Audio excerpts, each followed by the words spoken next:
एक सुनसान रात गांव के किनारे स्थित एक विलक्षण हवेली में एक अजीब सी घटना हो रही थी। जब तक रात की अंधेरी छाव घेर रही थी, हवेली के चारों ओर एक अजीब सी चीख बह रही थी। वहां रहने वाले लोग कहते थे कि उस हवेली में एक भूत है जो रात के समय अपनी रौंगत से गुलाबी रौंगत में लिपटा हुआ दिखाई देता है।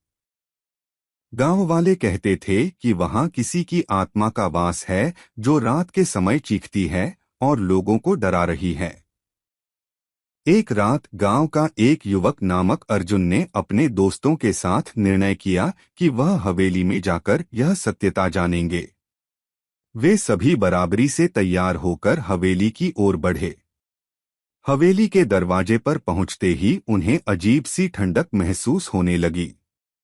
दरवाजा खुलता है और हवेली के अंदर की अंधेरी गलियों में कोई अजीब चीज दिखाई नहीं देती। अर्जुन और उसके दोस्त धीरे धीरे हवेली के अंदर बढ़ते हैं।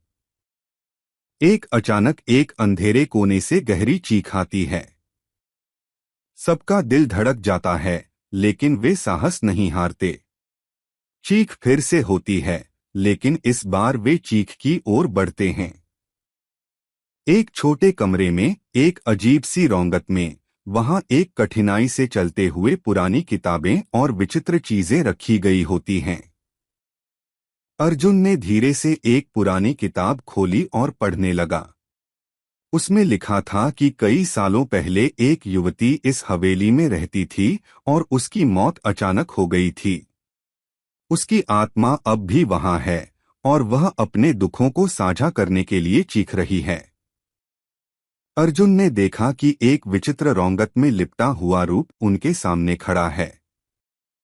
उस युवती ने अर्जुन से अपनी कहानी सुनाई, जिसमें उसकी अचानक मौत की वजह और उसका आत्मा हवेली में बनी रहने का कारण था।